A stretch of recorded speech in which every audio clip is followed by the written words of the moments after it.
श्री लाडली लाल की जय जय श्री राधे।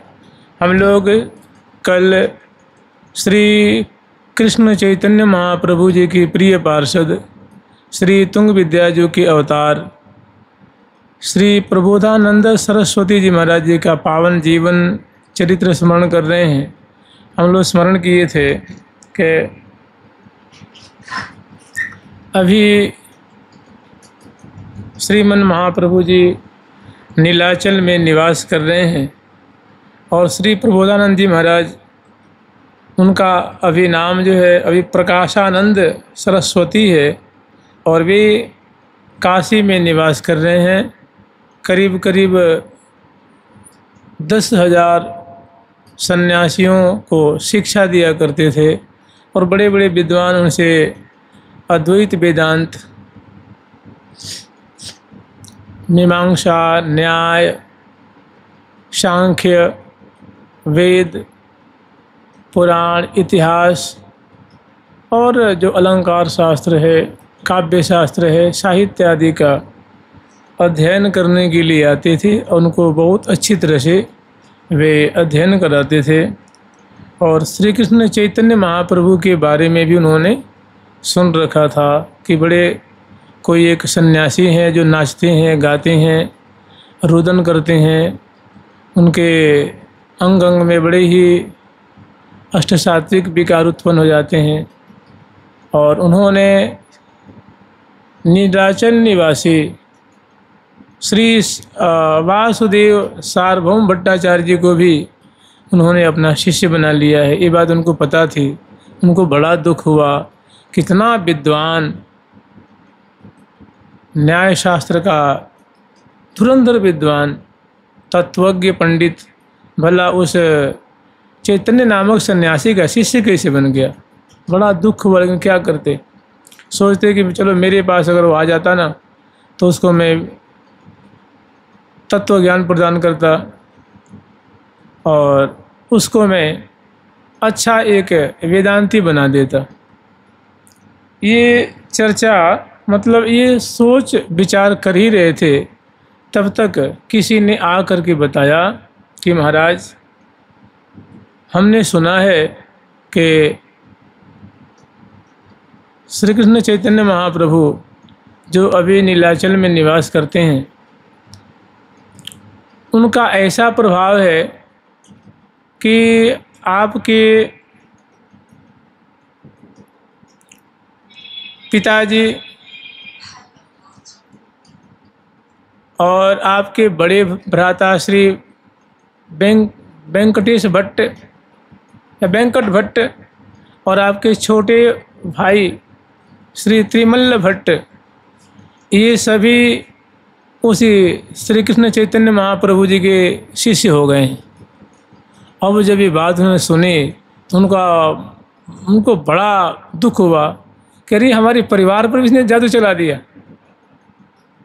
और उन्होंने कहा कि पहले तो ये भगवान श्री नारायण के भक्त थे, लक्ष्मी नारायण के उपासक थे, लेकिन जब उन्हें तीर्थाटन के माध्यम से जब दक्षिण में पधारे तो इन आपके परिवार के जो बड़े बड़े धुरंधर आपके भ्रातागण पिताजी सभी उनके दिव्य प्रभाव को देख करके भक्ति रस का समुद्र उमड़ता हुआ देख करके अब वे ऐश्वर्य संपन्न श्री वैकुंठनाथ जी की उपासना में अब उनको रस नहीं आता है। अब तो राधा कृष्ण की भक्ति में निमग्न हो गए हैं और वृंदावन बिहारी बिहारिणी की भक्ति के सागर में डूब रहे हैं और वे बड़े खुश हैं।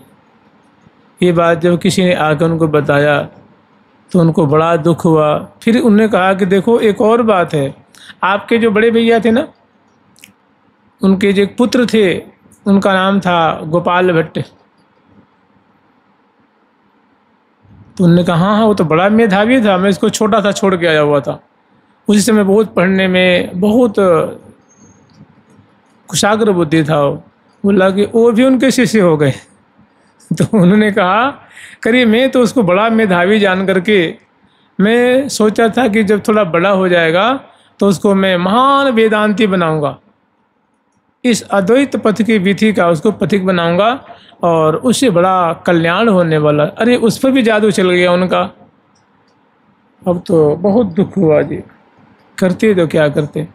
अब जब कोई बात आती तो महाप्रभु जी की निंदा करने लग जाते और भक्ति की निंदा करते कि पता न लोगों को क्या हो गया है कि कोई भी वेदांत पढ़ना नहीं चाह रहा है।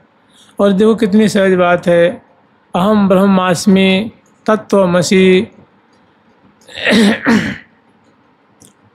सर्वम खलुविदम ब्रह्म, ये संपूर्ण संसार ब्रह्ममय है, तुम भी ब्रह्म हो हम भी ब्रह्म है। इस बात को मानने में क्या लगता है, वही नाचने गाने और ढोल बजाने और स्त्रियों जैसे अश्रु बहाना, ये कोई सन्यासी का कार्य है।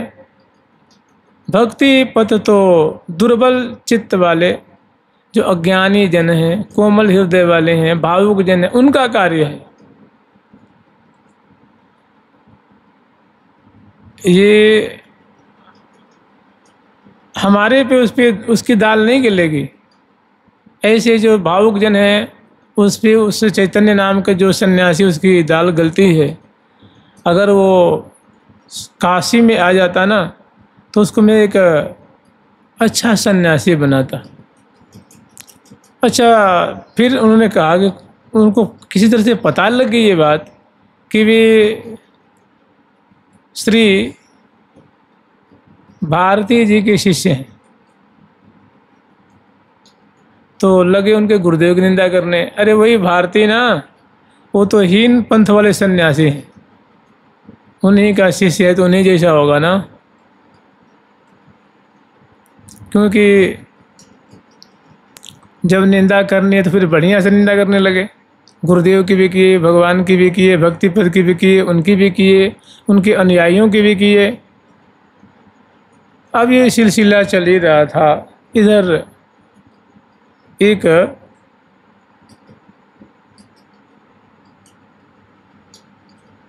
महाराष्ट्र के ब्राह्मण देवता थे, वे काशी में रहते थे और बड़े सुखी संपन्न थे और बड़े भावुक थे।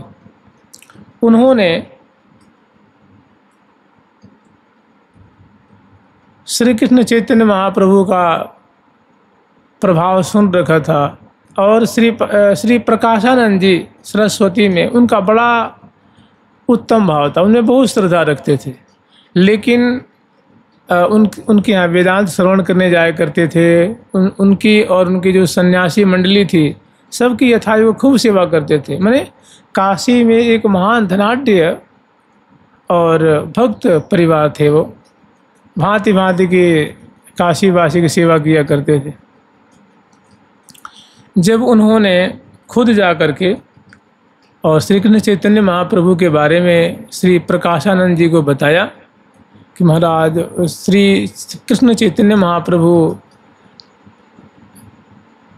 बहुत ऊंचे कद के हैं, गौर कलेवर वाले हैं और बड़ी बड़ी उनके कमल दल जैसी आँखें हैं, इतने सुंदर हैं, वो साक्षात भगवान ही हैं।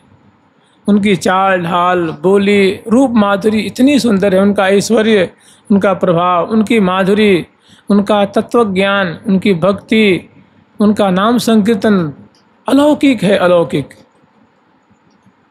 जो उनका दर्शन करता है उन्हीं का हो जाता है। एक बार आप भी उनसे मिलिए ना, तो वो तो बड़े क्रोधित हो गए कि भाई तुम कैसी बात करते हो, हम उस हीन संप्रदाय वाले सन्यासी से मिलना नहीं चाहते, और वो जो स्त्रियों जैसे रोता है, नाचता है, गाता है, उससे मैं क्यों मिलूँगा। तो उनको लगा कि मैंने अभी यद्यपि बड़े आप विद्वान हैं, बड़े तत्वज्ञ हैं, शास्त्रों के महाज्ञानी हैं और वास्तव में आपका त्याग वैराग्य बड़ा ही उत्तम है, लेकिन उनके मन में यही बात आती वो ब्राह्मण देवता के कि अगर ये श्री कृष्ण चैतन्य महाप्रभु के दर्शन कर लेते ना तो मेरा पूरा पूरा विश्वास है कि वे उनके चरणों के चंचरिक बन जाते। अभी जो ये गरज रहे हैं, जो कुछ अपशब्द बोल रहे हैं उनके प्रति, उनके दर्शन मात्र से सारी कालिमा इनकी धुल जाएगी। चुप हो गए और जा करके श्री कृष्ण चैतन्य महाप्रभु से उन्होंने कही। वो जो काशी वाले ब्राह्मण थे ना, मराठी ब्राह्मण थे, उन्होंने जाकर उनसे कही कि प्रभु वे मैंने आपके बारे में बताई थी, तो वो आपका पूरा नाम पता ना क्यों नहीं ले पाते हैं? हमेशा वो अद्वैत, ब्रह्म, चैतन्य ऐसी ऐसी बात करते हैं, सन्यासी है, श्री कृष्ण चैतन्य महाप्रभु नहीं कह पाते हैं, क्या बात है? तो महाप्रभु जी ने हंस के टाल दिया। इतने में उनको बड़ा डर बैठ गया, श्री प्रकाशानंद सरस्वती जी को बड़ा डर बैठ गया कि हमारे पिताजी, हमारे बड़े भैया, हमारे छोटे भैया, हमारा भतीजा और यहाँ तक कि सार्वभौम भट्टाचार्य, ये सब, और पूर्व देश में नीलाचल क्षेत्र में उनकी भक्ति की मानो वन्या प्रवाहित हो रही है, धारा प्रवाहित हो रही है। अगर कहीं वो काशी चला आया तो बड़ा माहौल ख़राब हो जाएगा। भाई मानो हम उनका शिष्य नहीं बन पाएंगे, लेकिन कहीं ऐसा जो हमारे शिष्यगण ही हैं, पता ना अभी सीधे साधे हैं, अभी इनको बढ़िया से ज्ञान नहीं है, कहीं ये लोग उसके प्रभाव में आ गए तो क्या होगा? तो उनको धमकाने के लिए, उनको डराने के लिए महाप्रभु जी को एक किसी विद्वान से चिट्ठी लिख करके नीलाचल भेजते हैं। श्री प्रकाशानंद सरस्वती जी चिट्ठी में लिख करके, मैंने एक तरह से धमकाना, डराना समझ लो, अपने वैदुष्य का परिचय देना, उनको एक चिट्ठी में लिख करके भेजते हैं कि यत्रास्ते मणिकर्णिका मलहरा स्वदीर्घिका दीर्घिका रत्नं तारक मोक्षदं तनुभृते शंभु स्वयं यच्छति एतद् तद्भुत धामतः सुरपुरो निर्वाण मार्गस्थितं मूढ़ोऽन्यत्र मरीचिकासु पशुवत् प्रत्याशया धावति। श्री प्रकाशानंद जी सरस्वती जी ने एक किसी विद्वान को चिट्ठी लिख करके महाप्रभु जी के पास नीलाचल भेजा। इसको पढ़ के डर के वहीं रुक जाएगा, इधर नहीं आ पाएगा।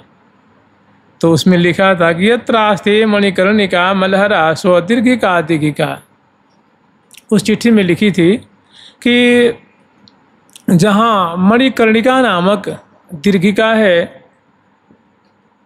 और जहाँ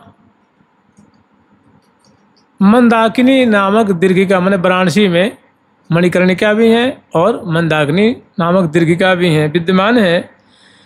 और रत्नं तारक मोक्षदम तनुभृति शंभु स्वयं इच्छति। और देखो ना, मैंने जिस पवित्र धाम में ऐसी दो दीर्घिका हैं, एक का नाम मणिकर्णिका है, दूसरी का नाम मंदाकिनी है, और जहाँ भगवान शंकर स्वयं देवताओं से भी दुर्लभ रत्नं तारक मोक्षदम, देवताओं से भी उत्तम मोक्ष प्रदान करने वाला तारक मंत्र जीवों को दान करते हैं। स्वयं भगवान शंभु की ये उदारता है कि जो भी काशी में प्राण छोड़ता है, शरीर त्यागता है, तो देवताओं के दुर्लभ उसे तारक मंत्र, भगवान श्री राम का जो मंत्र राम नाम उनको सुनाते हैं और उसका मोक्ष हो जाता है। एतत् तत्त्वभूत धामतः सुरपुरो निर्वाण मार्ग स्थितम। और उस जीव को वो निर्माण पद प्रदान कर देते हैं, ऐसा उनका औदार्य है।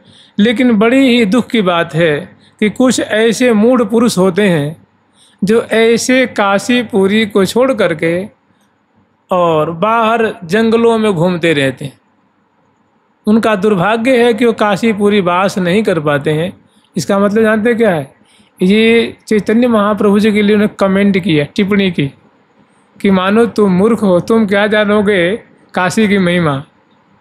और जहाँ ऐसी ऐसी दीर्घिका हैं, जहाँ ऐसी जहाँ भगवान कृपा करके तारक मंत्र प्रदान करते हैं, और जैसे पशु होता है जहाँ तहाँ घूमते रहता है, लेकिन ऐसी जगहों पे वो नहीं रुक पाता है, ऐसे तुम्हारी बुद्धि खराब है और तुम जहाँ तहाँ डोलते रहते हो, नाचते रहते हो, गाते रहते हो, इस पवित्र स्थान पे तुम नहीं आ पाते हो, तुम्हारा दुर्भाग्य ही है। तो ये किसी विद्वान ने ऐसी चिट्ठी पकड़ाई, श्री महाप्रभु जी को उन्होंने दिया। महाप्रभु जी ने उनको मस्तक से लगाया और पढ़ा, तो उनको खुशी नहीं हुई कि भाई इतने बड़े विद्वान हैं, इतने बड़े सन्यासियों के गुरु हैं, ये कैसी ओछी बात कर रहे हैं इनको तो बहुत गंभीर बात करनी चाहिए ना। लेकिन पत्र से लगता है कि इनमें बहुत सारा दोष भरा हुआ है, अहंकार भरा हुआ है। फिर उसके उत्तर में तुरंत श्री महाप्रभु जी ने एक श्लोक लिख करके उनको दिया कि ये तुम जाना तो उनको दे देना स्वामी जी को। उसमें लिखा था घर मां भो मणिकर्णिका भगवत पादाम्बु भागीरथी काशी नाम पतिवर्धमेव भजते श्री विश्वनाथम स्वयं एतस्यैव हि नाम शंभुनगरे निस्तारकं तारकं तस्मात् एतस्यैव हि नाम शंभुनगरे निस्तारकं तारकं तस्मात् कृष्णपदाम्बुजं भज सखे श्रीपाद निर्माणदम। उन्होंने कहा कि श्रीपाद जी आपने लिखा है कि काशी में दो दीर्घिका हैं, एक मंदाकिनी है और एक मणिकर्णिका है। तो शायद आपको ये पता भी होनी चाहिए कि घर मांभो मणिकर्णिका भगवत पादाम्बु भागीरथी। वो जो मणिकर्णिका नामक जो दीर्घिका है वो भगवान श्री कृष्ण के श्वेत कण है। उनके अंग का जो श्वेत कण होता है वही कोई एक लीला है, कोई एक घटना है जिससे श्री कृष्ण भगवान के अंग अंग से बहुत श्वेत कण निकला, तो एक दीर्घ धारण कर लिया। और पादाम्बु भागीरथी आपने कहा कि देखो वहाँ मंदाकिनी है, भागीरथी गंगा जी वहाँ प्रवाहित हो रही हैं। तो इस बात को आप जानते ही हैं कि जो भागीरथी हैं वो भगवान श्री कृष्ण के चरण कमल की धोवन है, चरणामृत है। और काशी नाम पतिवर्धमेव भजते श्री विश्वनाथम स्वयं, और भगवान विश्वनाथ जो काशी के इष्ट देव हैं वे स्वयं भागीरथी को अपने मस्तक पे धारण करके और भगवान श्री कृष्ण का भजन करते हैं। एतस्यैव हि नाम शंभुनगरे निस्तारकम तारकम, और भगवान श्री कृष्ण का भजन करते हुए वे जीवों को मोक्ष पद प्रदान करते हैं। तस्मात् कृष्ण पदाम्बुजं भज सके, इसलिए हमारा तो निर्णय यही है आपके पत्र के अनुसार कि भगवान श्री कृष्ण के चरण कमल का ही हमेशा भजन करना चाहिए, क्योंकि भगवान शंभु भी काशीपुरी में रह करके उनके चरणों को मस्तक में धारण मैंने चरणामृत रूप भागीरथी को मस्तक में धारण करके और सदा उन्मत्त रहते हैं, मगन रहते हैं और श्री कृष्ण का ध्यान करते हुए भजन करते हैं। तो हमारा तो निर्णय यही है कि आपको भी जो भगवान श्री कृष्ण का चरण कमल जो मोक्ष प्रदान करने वाला है ऐसे श्री कृष्ण का ही भजन करना चाहिए, क्योंकि भगवान शिव जी भी उनके चरण को मस्तक में धारण करके श्री कृष्ण का ही भजन कर रहे हैं। अभी वो जब पंडित वो ले करके आए ये चिट्ठी, और जब उन्होंने पढ़ी तो उनसे कोई उत्तर ही नहीं बना, बोलती उनकी बंद हो गई, निरुत्तर हो गए। फिर उनको किसी ने बताया था कि जो श्री कृष्ण चैतन्य महाप्रभु जी हैं ना वो नीलाचल में रहते हैं, अर्थात जगन्नाथपुरी जी में रहते हैं। और क्या है ना कि वो रोज़ श्री जगन्नाथ भगवान का सर्वप्रथम कहीं भिक्षा लेने से पहले सर्वप्रथम श्री जगन्नाथ भगवान की जो प्रसाद है वो सेवन करते हैं, उसके बाद ही किसी के यहाँ भिक्षान्न ग्रहण करते हैं। तो उन्होंने सुन रखा था कि श्री जगन्नाथ भगवान जी के यहाँ तो 56 भोग 36 व्यंजन लगता है रोज़ सालों भर। तो उनके मन में ये बात घुस गई थी, प्रवेश कर गई थी कि भाई जो 56 भोग मतलब घी में बनी हुई चीज़ें और मलाई में बनी हुई चीज़ें और सुंदर लड्डू पेड़े रबड़ी मलाई जो खाएगा उसकी इंद्रियां कितनी चंचल होंगी भाई, जब इतने घी दूध दही ये जब तैल से बनी जो चीज़ें होंगी तो उसका मन कितना चंचल होगा, वो कितना लोलुप होगा, उससे क्या भजन होगा, वो स्वाभाविक नाचेगा गाएगा वो तो समझ गए ना।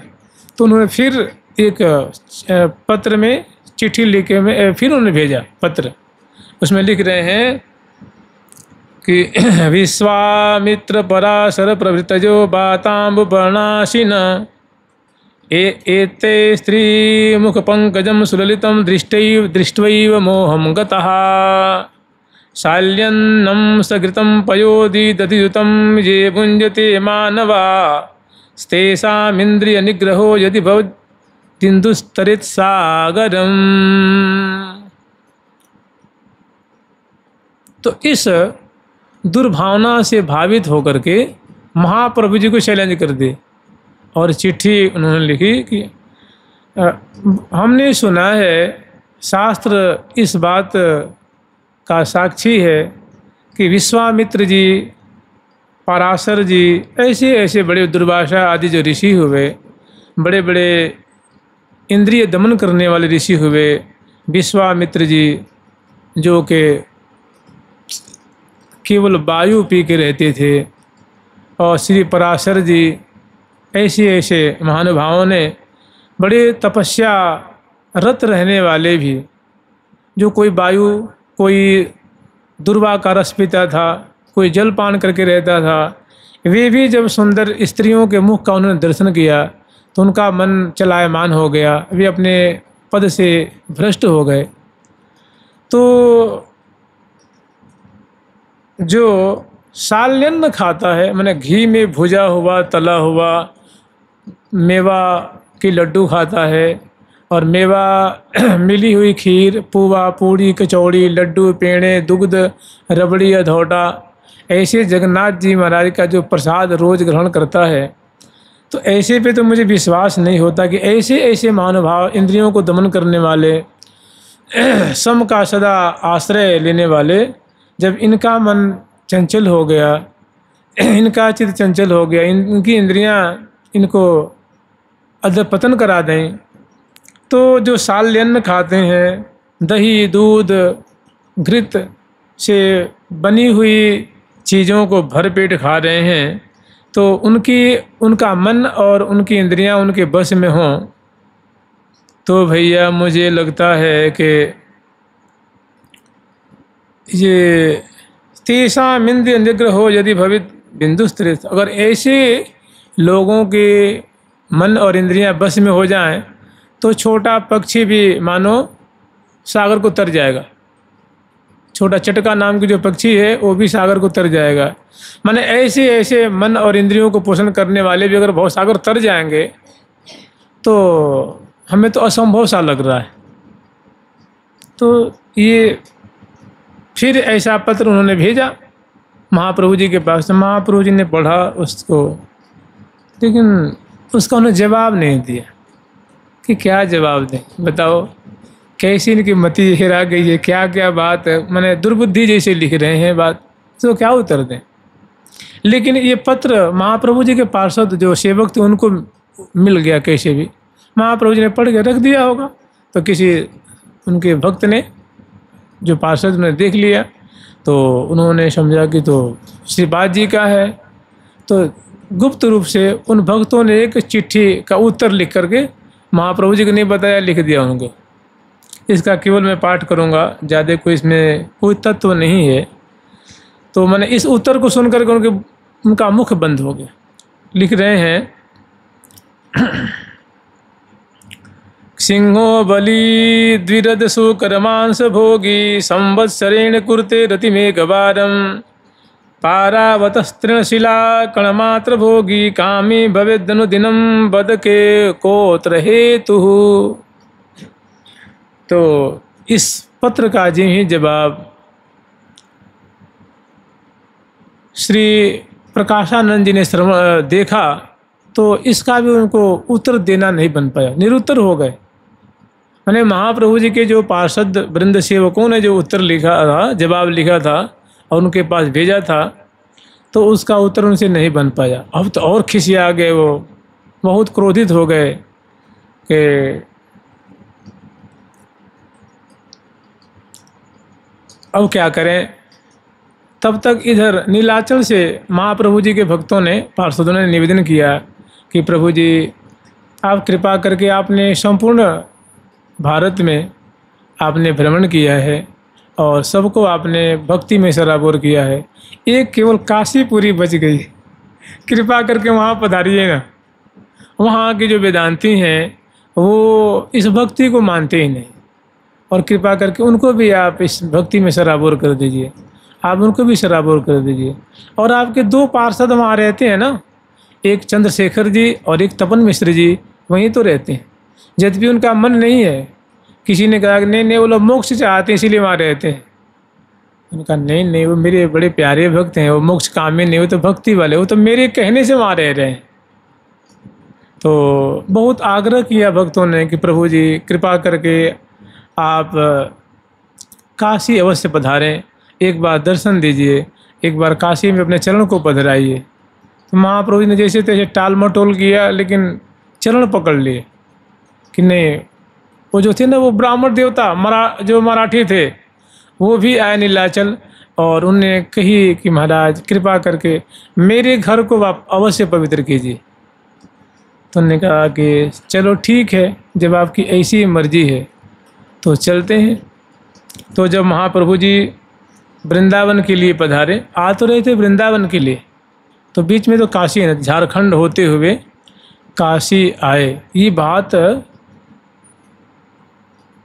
सन्यासी समाज को पता लग गई कि श्री कृष्ण चैतन्य महाप्रभु जो बड़े ही सुंदर हैं और साक्षात राधा कृष्ण के मिलित विग्रह हैं और बड़े ही सुंदर संकीर्तन करते हैं तो उनके अंग अंग में रोम रोम से सात्विक भाव प्रकट होता है। अश्रुमोचन, पुलकावली, रोमांच, ग्रीवा गदगद होने, देह के संहार न होने, मूर्छा आने, और बड़े मधुर ढंग से जो नृत्य करते हुए, तांडव नृत्य, उदंड नृत्य करते हुए जब वो हरे कृष्ण महामंत्र का कीर्तन करते हैं तो संपूर्ण यावन मात्र में अमृत खुल जाता है, सभी सुधि बुद्धि भूल जाते हैं। ये बात सुने कि श्री कृष्ण चैतन्य महाप्रभु काशी आ गए हैं, ये बात पता लग गई श्री प्रकाशानंद जी को। तो वे तो बड़े घबराए कि अब क्या होगा, कहीं जब हमारे भाई को, हमारे पिताजी को, छोटे भाई को और बड़े भाई को, हमारे भतीजा को जब उसने बना लिया है, अपना शिष्य कर लिया है, श्री वासुदेव सार्वभौम भट्टाचार्य जी को बना लिया है, और सभी जो हमारे जो अनुयायी हैं उसको देखने के लिए बड़े तैयार बैठे हुए हैं, आतुर हैं कि पता ना कैसा होगा, कैसे नाचता होगा, कैसे कीर्तन करता होगा, थोड़ा हम भी देखेंगे, सुनते उनका बड़ा प्रभाव है। तो जब उन्होंने सुना कि वो आए हुए हैं तो कहने लगे ठीक है, काशी आ गया तो क्या हो गया, उसकी हिम्मत हमारे पास आने की नहीं हो सकती, हमारे पास नहीं आ सकता कभी भी वो। फिर महाप्रभु जी कुछ दिन काशी में रहे और वृंदावन चले आए। और फिर वृंदावन पार्षदगण भी आए और फिर उन्होंने निवेदन किया कि प्रभु आपने काशीपुरी पे अच्छी तरह से कृपा नहीं की तो उनको नीलाचल फिर लौटना था। तो उन्होंने कहा कि आप जब नीलाचल लौटें तो पुनः एक बार काशी होते हुए चलें। तो फिर महाप्रभु जी ने उनकी बात कि ठीक है, जब आप लोगों की ऐसी मर्जी है तो हम चलेंगे। तो फिर श्री महाप्रभु जी काशी पधारते हैं और काशी पधार के कुछ दिन वास करते हैं।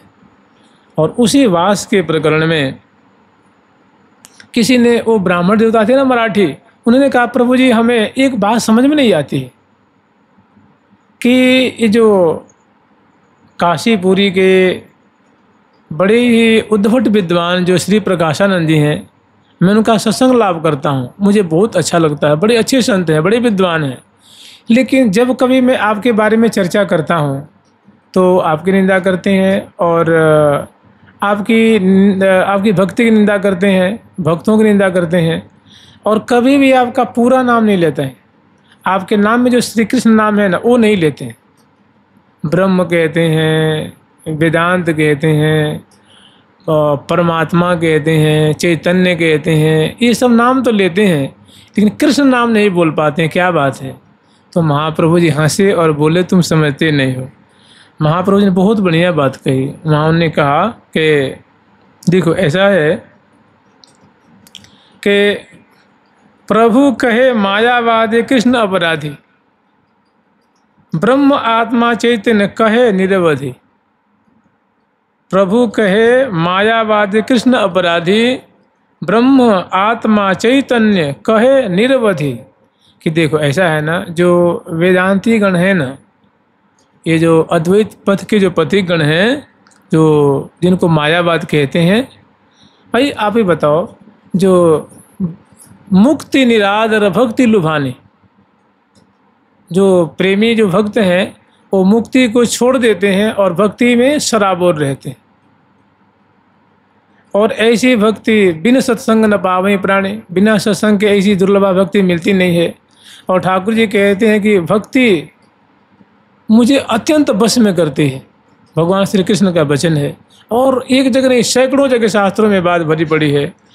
ऐसे जो भगवान श्री कृष्ण जो भक्ति के बसवर्ती हैं, कहते हैं ना भक्ति प्रियो माधव, माधव को केवल भक्ति ही प्रिय है। तो जो माधव श्री कृष्ण का ऐसा वचन है कि भक्ति उनको बस में कर लेती है।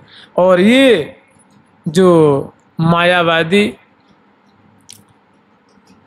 ब्रह्म को ही श्रेष्ठ बताने वाले, आत्मा चैतन्य आदि की चर्चा करने वाले, ये जो मायावादी गण होते हैं ना, ये जो अद्वैत वेदांती गण जो होते हैं, ये वास्तव में सच पूछो तो भगवान श्री कृष्ण का ही अपराध करते हैं। ये अपराधी गण है कि ब्रह्म आत्मा चैतन्य कहे निरंतर यही कहते हैं, सोहम सोहम सोहम सोहम, इसे कहते हैं। तत्वमसि तत्वमसि, हम ब्रह्मास्मि आदि कहते हैं। लेकिन ऐसा उनका एक दुर्भाग्य ही है कि उनके जीव पर गोविंद कृष्ण नारायण राम कृष्ण ये सब शब्द उनसे नहीं निकलता। अतएव तार मुखे न आयुष्य कृष्ण नाम। यही कारण है कि जो अपराधी होता है ना, आप देखिए ना, खूब भजन आप कर रहे हैं, अभी आप भगवान नाम का अपराध कर दीजिए, भजन आपसे होगा नहीं, नाम नहीं जाएगा। दिन भर और कार्य करेंगे, नाम उच्चारण नहीं होगा, उचाट हो जाएगा, मन ही नहीं लगेगा। तो सबका अनुभव है कि जिससे नाम अपराध हो जाता है, भक्त अपराध हो जाता है, भागवत अपराध होता है, तो उसका जो मन उचाट हो जाता है, उससे भजन नहीं हो पाता है। तो वो कह रहे हैं कि अतएव तार मुख है, यही कारण है कि उसके मुख से कृष्ण नाम उच्चरित नहीं होता है, कि वो कृष्ण की निंदा करता है। कृष्ण नाम कृष्ण स्वरूप दुई तो समान। देखो ब्राह्मण देवता, भगवान श्री कृष्ण का जो नाम है ना और भगवान कृष्ण है, दोनों में कोई अंतर नहीं है। जो भगवान नाम है वही श्री कृष्ण है, जो श्री कृष्ण है वही श्री कृष्ण नाम है। दोनों एक समान है, मैंने नाम नामी अभिन्न है। ऐसे कह करके उनको समझाया और फिर उनके मैंने शंका समाधान कर दिया। ये साबित कर दिया कि देखो जो अपराधी गण होते हैं, मैंने प्रकाशानंद जी जो हैं, यद्यपि उद्भट विद्वान हैं, शास्त्रज्ञ हैं, तत्वज्ञ हैं, काशी में बहुत निष्ठा है, बहुत सन्यासियों को वो गुरु हैं और शास्त्र के मर्मज्ञ हैं, इतना होते हुए भी कृष्ण के अपराधी हैं। और कृष्ण के अपराधी को शांति नहीं मिलती। जुगल सरकार की लाडली लाल की जय जय श्री राधे। अब इन दोनों में जो वार्ता है बहुत बढ़िया है।